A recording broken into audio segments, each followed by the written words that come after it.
If you've ever been the family punchline while secretly keeping everyone afloat, hit that like button and subscribe right now.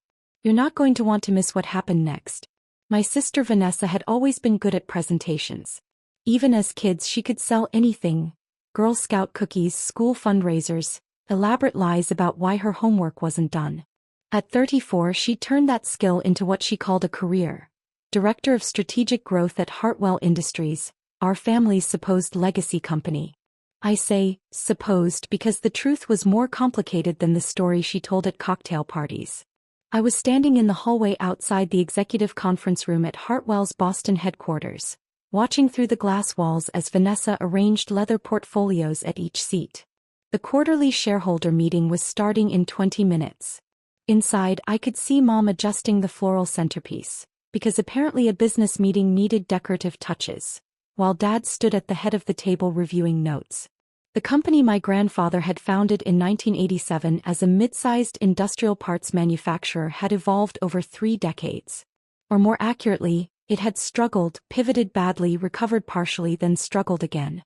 The Hartwell name still carried weight in New England manufacturing circles, but the reality behind that name was significantly less impressive than the mahogany-paneled conference room suggested. Vanessa spotted me through the glass and walked to the door, opening it just wide enough to speak through the gap. Her smile was the same one she'd used to exclude me from birthday parties when we were 12 and 9. "Jordan," she said pleasantly. "The meeting's starting soon. This is for family shareholders only." I'd been expecting something like this, but the casual dismissal still stung. "I'm aware of the schedule. I have the agenda." "Right, but," she glanced back at Mom, who was watching us with sharp eyes. "This is a serious business meeting. We're discussing major strategic decisions about Hartwell's future. It's not really appropriate for me," I supplied. "For people who aren't actively involved in the company's operations," she corrected smoothly. "You know how Dad is about keeping things focused. No distractions." Mom approached, her heels clicking on the marble floor. She didn't bother with Vanessa's diplomatic phrasing. "Vanessa's trying to be nice, Jordan. But let's be honest, you're not a shareholder. You tried to start your own business and it didn't work out. That's fine. Not everyone's cut out for entrepreneurship. But this meeting is for family members who actually contribute to Hartwell's success." The failed entrepreneur label had been attached to me 3 years ago when I'd mentioned at Thanksgiving that I was closing down TechBridge Consulting, the small advisory firm I'd run for 2 years. What I hadn't explained, because they hadn't asked, was that I'd closed it because I'd moved into direct investment and fund management. But their assumptions had calcified into family mythology. Jordan tried business, failed, now does something with computers that nobody really understood. "I understand," I said quietly. "I'll let you get to your meeting." Vanessa's expression flickered with something that might have been guilt, but she recovered quickly. "Maybe we can grab coffee after? Catch up properly." "Maybe," I lied. She closed the door with a soft click. Through the glass, I watched her return to her seat. Dad was checking his watch. Mom was pouring water from a crystal pitcher. The theater of serious business, performed by people who'd mastered appearances while the foundations crumbled beneath them. I walked to the elevator, descended to the parking garage, and sat in my car for a moment, phone in hand. The irony was so perfect it almost made me laugh. Almost. I pulled up my email and found the message I'd been copied on 2 hours ago. Quarterly report, Hart Capital Partners portfolio performance. I scrolled to the relevant section, the one they didn't know existed. Hartwell Industries investment summary. Initial investment, March 2020, $45 million via convertible debt structure. Follow-on investments. June 2020, $22 million, equipment financing. November 2020, $18 million, supply chain restructuring. April 2021, $30 million, R&D expansion. September 2021, $15 million, bridge financing. March 2022, $25 million, facility upgrade. August 2022, $12 million, emergency operating capital. January 2023, $13 million, market expansion. Total investment, $180 million. Current equity position, 47%, structured through Hart Capital Partners LLC. Notes: family unaware of funding source.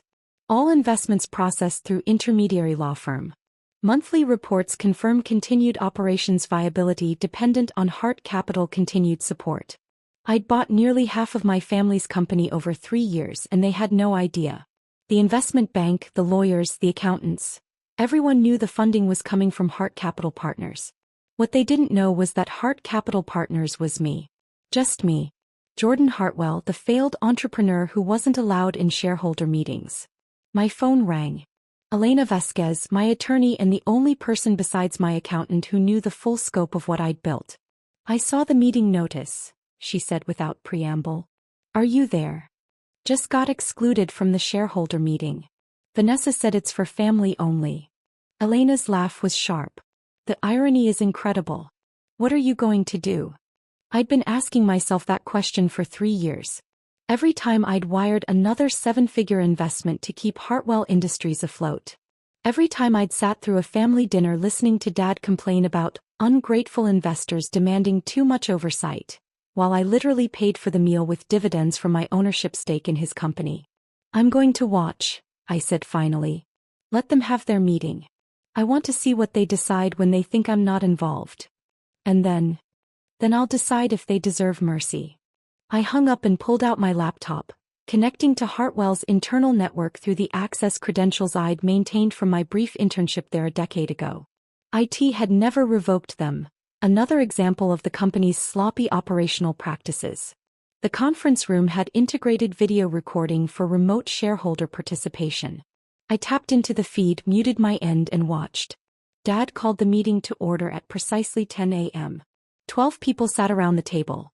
Parents, Vanessa, her husband Marcus, Uncle Richard and his wife Diane, 2 cousins I barely knew, and 4 outside board members who collected fees for quarterly meetings and rubber-stamped whatever Dad proposed. "Thank you all for being here," Dad began, his voice carrying the gravitas he'd perfected over 4 decades. "Today we're discussing Hartwell Industries' future direction. As you know, we've faced challenges over the past few years, but thanks to our family's resilience and strong leadership, we've successfully navigated difficult market conditions." I nearly choked. Successfully navigated was an interesting way to describe being hours from bankruptcy 3 separate times, saved only by my anonymous wire transfers. Vanessa stood, clicking to the first slide of her presentation. "Our strategic growth initiative has positioned Hartwell for unprecedented expansion. We've secured several major contracts, upgraded our facilities and expanded our R&D capabilities." Every item she listed had been funded by my money. The facility upgrade, my $25 million. The R&D expansion, my $30 million. The contracts she mentioned had been won using equipment I'd financed. "The question now," Vanessa continued, "is how we capitalize on this momentum. We have an opportunity to acquire Bennett Manufacturing, a competitor that would give us significant market share in the aerospace components sector." Mom leaned forward, her expression eager. "How much are we talking about?" "Bennett's asking price is $85 million, Vanessa said. "But with our current positioning, I believe we can negotiate down to $72 to $75 million. Uncle Richard whistled low. "That's substantial. Where would the funding come from?" Dad stepped in smoothly. "We've been in discussions with our existing investment partners. They've indicated willingness to provide additional capital, given our strong performance." I sat up straighter in my car. That was news to me. And I was the existing investment partner he was referencing. "How much would we need to put in as a family?" one of the board members asked. "Minimal," Dad assured him. "Perhaps $5 million collectively to maintain our ownership percentage. The rest would be covered by our partners. Drop a comment and let me know where you're watching from tonight." I was already composing an email to my investment team. "Verify immediately. Has anyone from Hartwell Industries contacted Hart Capital Partners about additional funding for an acquisition?" The response came back in 3 minutes. "No contact received. No proposal submitted. No discussions initiative."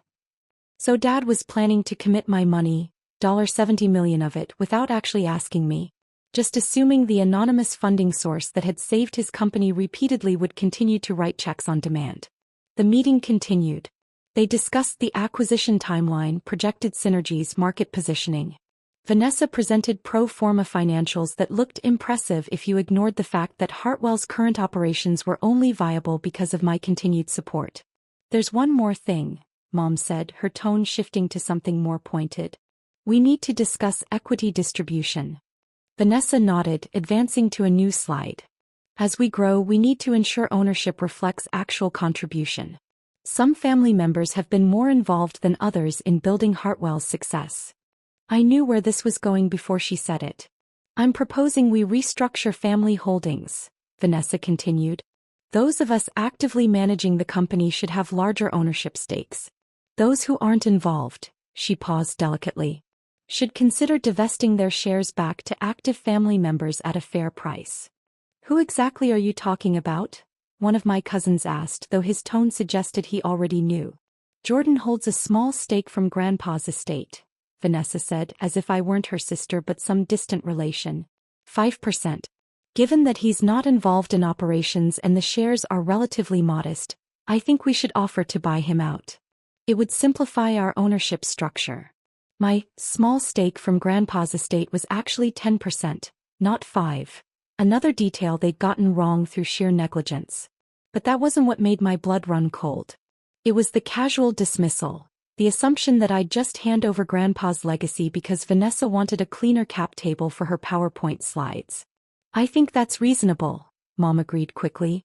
Jordan's doing fine with his little consulting work or whatever he does now. He doesn't need the headache of being a shareholder in a serious business.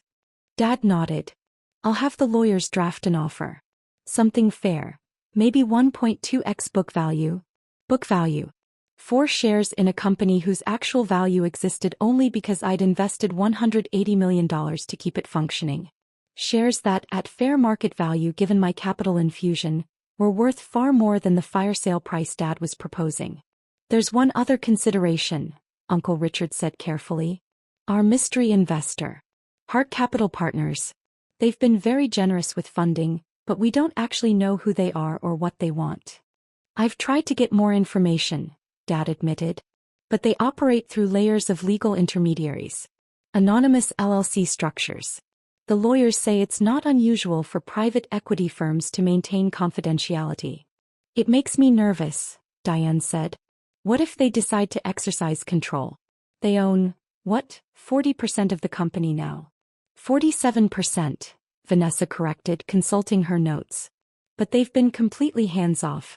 No board seat requests, no operational interference, minimal reporting requirements. Honestly, they're the ideal investor. Money with no strings.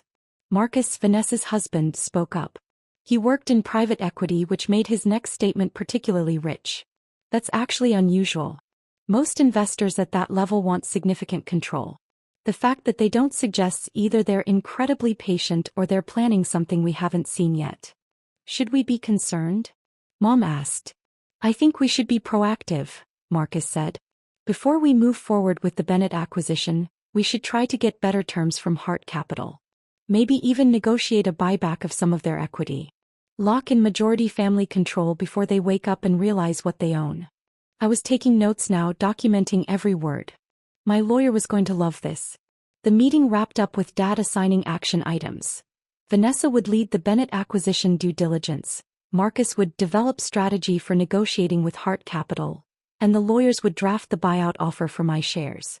As people filed out of the conference room, I heard Vanessa say to Mom, Jordan's going to be upset about the buyout offer. You know how he gets about Grandpa's legacy. He'll get over it, Mom replied dismissively. It's not like he built anything himself. Some people are doers, some people are support staff. Jordan should accept his role. I closed the laptop and sat in the dark parking garage, my hands shaking. Not with hurt. I'd moved past being hurt by their dismissal years ago. No, this was rage. Cold, calculated rage at the sheer audacity of people planning to strip away shares given to me by the one family member who'd believed in me, all while spending my money and planning to commit millions more without my knowledge. They wanted to negotiate with Hart Capital Partners? Perfect. I'd give them a negotiation they'd never forget. I drove to my office in Cambridge, a modest suite in a building I owned through one of my property LLCs. My team was small but exceptional. 3 analysts, 2 lawyers and my CFO David Chin, who'd been with me since I'd started building my investment portfolio 5 years ago. Conference room now, I said, walking past their desks. We need to discuss Hartwell Industries. 10 minutes later I'd briefed them on the morning's meeting. David's expression grew darker with each detail. They want to commit your $70 million without asking and buy out your legacy shares for pennies? He said flatly. That's beyond arrogant. That's actionable. Elena, patched in via video call, nodded agreement. The good news is you have complete control here. You own 47% of the company through Hart Capital, plus your 10% legacy shares. That's 57% total. You're the majority owner. They don't know that yet, I said. The legacy shares are in my name, but they've been so dismissive they haven't bothered to check current registration. And they still think Hart Capital is some mystery entity. So what's your play? David asked. I'd been formulating it since I'd left the parking garage. They want a meeting with Hart Capital Partners to discuss the acquisition funding and potential equity buyback. Let's give them exactly what they asked for. Hit that subscribe button if you've ever had to prove yourself to people who should have believed in you from the start, because what happened next was perfect. The meeting invitation went out 3 days later, through the same law firm that had been handling all Hart Capital communications with Hartwell Industries. The email was professional, formal, and deliberately vague. Hart Capital Partners acknowledges receipt of Hartwell Industries' request for expanded investment discussion. Principal investors will attend meeting at Hartwell headquarters November 15, 2 p.m. Please ensure all shareholders of record present for comprehensive discussion. Dad called me that afternoon, his voice strained with artificial warmth. Jordan, we're having an important investor meeting next Tuesday. Family shareholders should be there. I know we haven't always included you in these things, but this one's critical. What's it about? I asked, keeping my tone neutral. Our primary investor wants to meet face to face. We need to present a united family front. Can you be there? I'll make it work, I said. Good. And Jordan, he paused. Wear a suit, okay? First impressions matter. I hung up before I said something I'd regret. The next week moved slowly. I prepped my team on exactly how the reveal would unfold. Elena drafted documentation. David prepared financial summaries. I rehearsed staying calm, professional, unmoved by whatever reactions came. On Tuesday morning I dressed in my best Tom Ford suit, charcoal gray subtle pinstripe, the one I wore for major negotiations.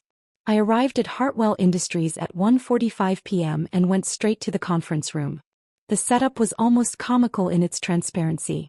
Dad at the head of the table, Vanessa to his right with presentation materials ready. Mom had positioned herself near the door, presumably to greet the mystery investors when they arrived. Uncle Richard, Diane, Marcus, and the board members filled out the rest of the seats. They'd left 2 empty chairs at the opposite end of the table from Dad, positions of supplication, where the investors would sit looking up the table at the Hartwell family's united front. I took one of those empty chairs. Jordan, not there, Mom said quickly. Those are for the investors. I'm aware, I replied, pulling out my laptop and a leather portfolio I'd had custom-made for this occasion. Hart Capital Partners embossed in gold on the front. Vanessa frowned. What are you doing? The meeting starts in. The conference room door opened. Elena walked in, followed by David and 2 of my analysts. All in business formal, all carrying matching portfolios. Good afternoon, Elena said professionally. Thank you for accommodating this meeting. I'm Elena Vasquez, General Counsel for Hart Capital Partners. This is David Chin, Chief Financial Officer, and our investment analysis team. The confusion in the room was palpable. Dad stood halfway up, looking between Elena and me. I don't understand. Where's the principal investor? I supplied, standing and extending my hand across the table to Dad. Right here. Jordan Hartwell, founder and managing partner of Hart Capital Partners, LLC. The silence that followed could have been cut with a knife. Vanessa recovered first. That's not funny, Jordan. This is a serious business meeting. I'm entirely serious, I said calmly. Elena slid a document across the table to Dad. That's the complete investment history between Hart Capital Partners and Hartwell Industries. Initial investment of $45 million in March 2020, followed by 7 additional capital infusions totaling $135 million. Combined total, $180 million. Dad's hands shook as he picked up the document. His face went gray as he scanned the figures. You. Mom's voice cracked. That's impossible. You don't have that kind of money. You're a failed entrepreneur? I finished. That's what you called me. What you've been calling me for 3 years. In reality, I closed TechBridge Consulting because I'd built a $300 million investment portfolio and managing a small advisory firm was no longer a valuable use of my time. David placed another document stack in front of Vanessa. These are certified financial statements for Hart Capital Partners. Current assets under management, $340 million across 23 portfolio companies. Hartwell Industries represents approximately 53% of deployed capital. We are, by significant margin, your largest investor. Marcus's face had gone white. As a private equity professional, he understood the implications faster than the others. You own 47% of the company, combined with your legacy shares. 10%, not the 5 my sister quoted in last week's meeting. I interjected. I'm aware you all watched that meeting. I watched it too, remotely. The same way I've monitored every board meeting, every financial decision, every strategic discussion for 3 years. You've been spying on us? Vanessa's voice rose. I've been monitoring my investment, I corrected coldly. The same way any rational investor would. And what I've observed is troubling. A family-run business treating $180 million of outside capital as free money while making increasingly risky decisions with no oversight. Elena took over. Last week you discussed committing Mr. Hartwell's capital, an additional $70 million, toward an acquisition that was never proposed to Hart Capital Partners, never analyzed by our team, and never approved by the majority equity holder. We were going to present it to you, Dad started. When? I interrupted. After you'd signed a letter of intent? After you'd committed my money without my consent? Or were you planning to just assume the anonymous investor would write another check? Uncle Richard found his voice. Jordan, if you'd just told us who you were from the beginning. You would have what? I leaned forward, my voice sharp as glass. Treated me with respect? Included me in decisions? Or would you have done exactly what you discussed last week? Tried to negotiate a buyback of my equity at below market rates while mocking my little consulting work, behind my back. Mom's face had gone from pale to blotchy red. We're your family. You should have trusted us. I gave you $180 million in trust, I said quietly. I saved this company 3 times from bankruptcy. I funded every upgrade, every expansion, every survival strategy you claimed credit for. And you responded by excluding me from meetings, planning to strip my legacy shares, and calling me a failed entrepreneur who wasn't worthy of participating in serious business. David pulled out more documentation. These are the forensic analysis reports we commissioned over the past 3 years. Standard due diligence for investments of this size. They reveal some concerning patterns. He distributed copies to everyone at the table. I watched their faces as they read. Saw comprehension dawn. Saw panic set in. $480,000 in unauthorized compensation increases over 3 years, David recited. Primarily benefiting senior family members. $220,000 in personal expenses charged to corporate accounts, country club memberships, luxury vehicle leases, family vacation properties maintained on the company books. $180,000 in contracts awarded to family-connected vendors without competitive bidding, some performing services of questionable value. Vanessa was shaking her head frantically. Those are legitimate business expenses. They're self-dealing and potential shareholder fraud, Elena said flatly. Mr. Hartwell has been more than patient. But planning to commit an additional $70 million of his capital without authorization crosses a legal line. As majority shareholder, he has both the standing and the cause to take action. What kind of action? Dad asked, his voice barely audible. I let the question hang for a long moment. Watched them all exchange panicked glances. Saw the power dynamic flip completely. That depends, I said finally, on what happens in the next few minutes. I stood and walked to the window, looking out over the parking lot where I'd sat in my car a week ago, listening to them dismiss me. When I turned back, my voice was calm but absolute. Here's the reality. I own 57% of this company. I am the majority shareholder. I control Hartwell Industries, not you. Not anymore. Jordan, please, Mom started. I'm not finished. My voice cut through her plea like a scalpel. For 3 years, I've funded this company while you pretended I didn't exist. I've watched you take credit for successes that only happened because I wrote the checks.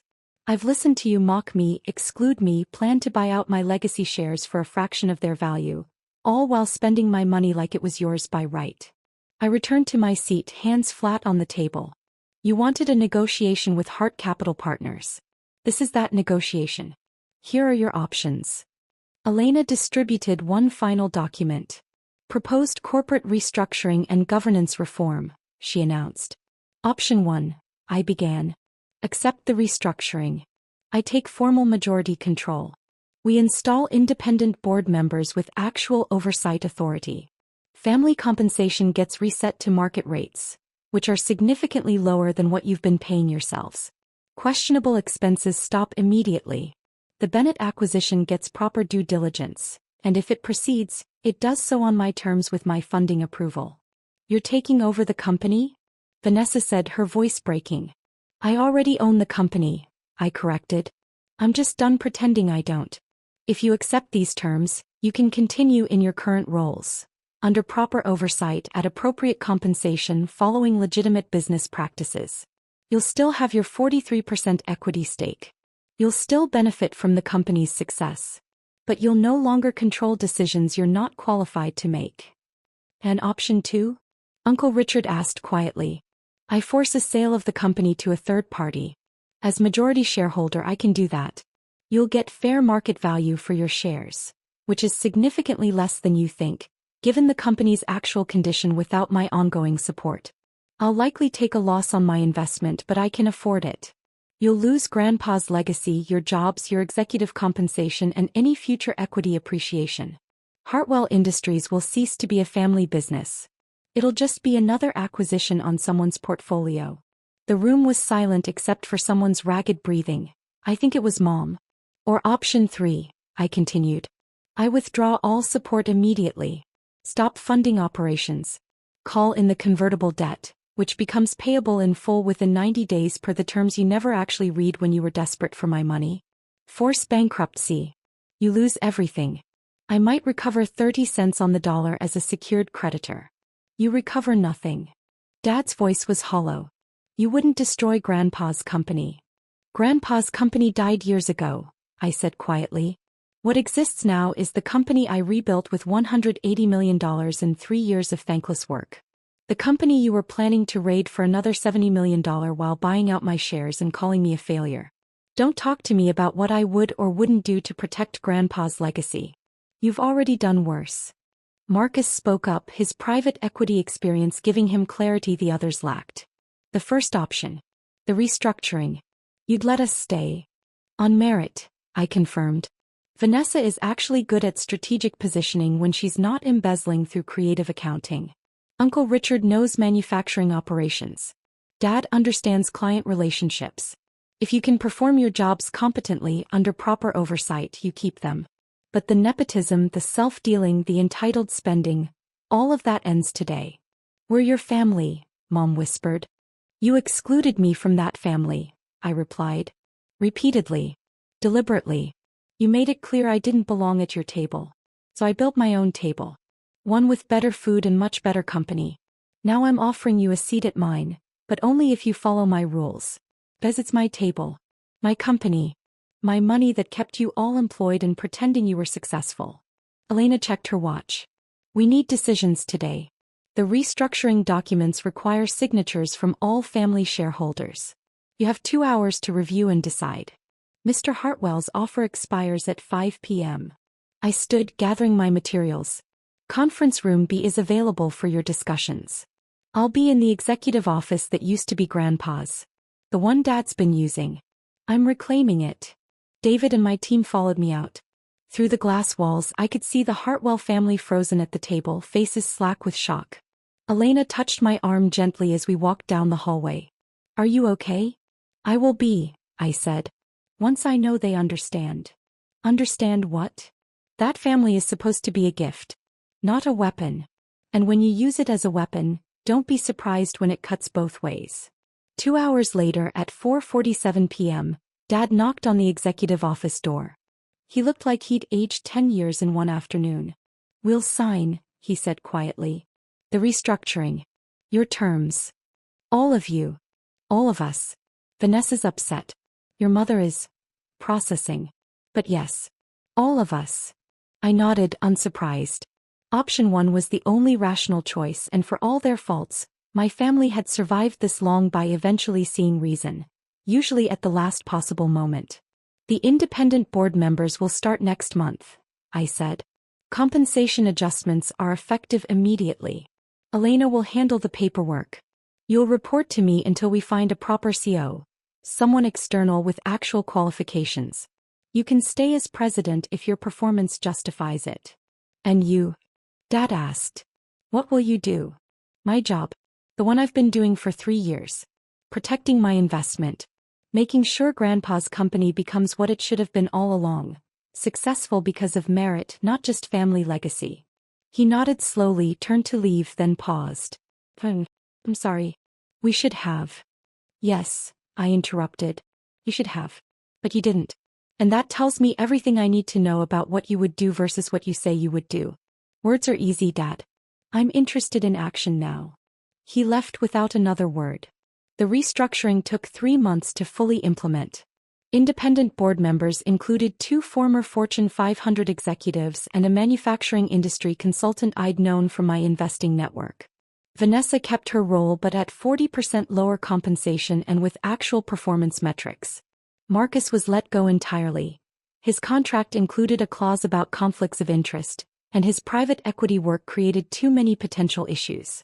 Uncle Richard thrived under the new structure, actually seeming relieved to have proper oversight instead of family politics driving decisions. Dad struggled initially but adapted when he realized I was serious about both accountability and fairness. Mom never forgave me. She sold her shares back to the company at fair market value, which netted her $4.2 million, significantly less than the family discount valuation she'd expected, and barely spoke to me afterward. I mourned that relationship, but I didn't regret my choices. The Bennett acquisition? After proper due diligence, we passed. The company had undisclosed environmental liabilities that would have cost $30 million to remediate. We found a better target 6 months later. Smaller, cleaner books, better cultural fit. That acquisition worked beautifully. Hartwell Industries became profitable under the new structure. Genuinely profitable, not just surviving on my capital infusions. We expanded operations, improved efficiency, and started attracting outside interest from strategic partners. 2 years after the restructuring, the company valuation had increased 300%. My 57% stake was worth more than my entire original investment. I built an office in Cambridge for Hart Capital Partners, hired 10 more employees, and expanded into new investment sectors. The Hartwell success story, the turnaround, not the family drama, became a case study I used to attract other portfolio companies. Vanessa and I achieved something like détente. We worked together professionally, maintained boundaries personally. She never apologized, not explicitly, but she stopped treating me like I was invisible. That was enough. Grandpa had left me those shares because he'd seen something in me that the rest of the family had missed. He'd known I'd need them someday, known the family would eventually reveal their true nature. The note he'd left with the stock certificates had been simple.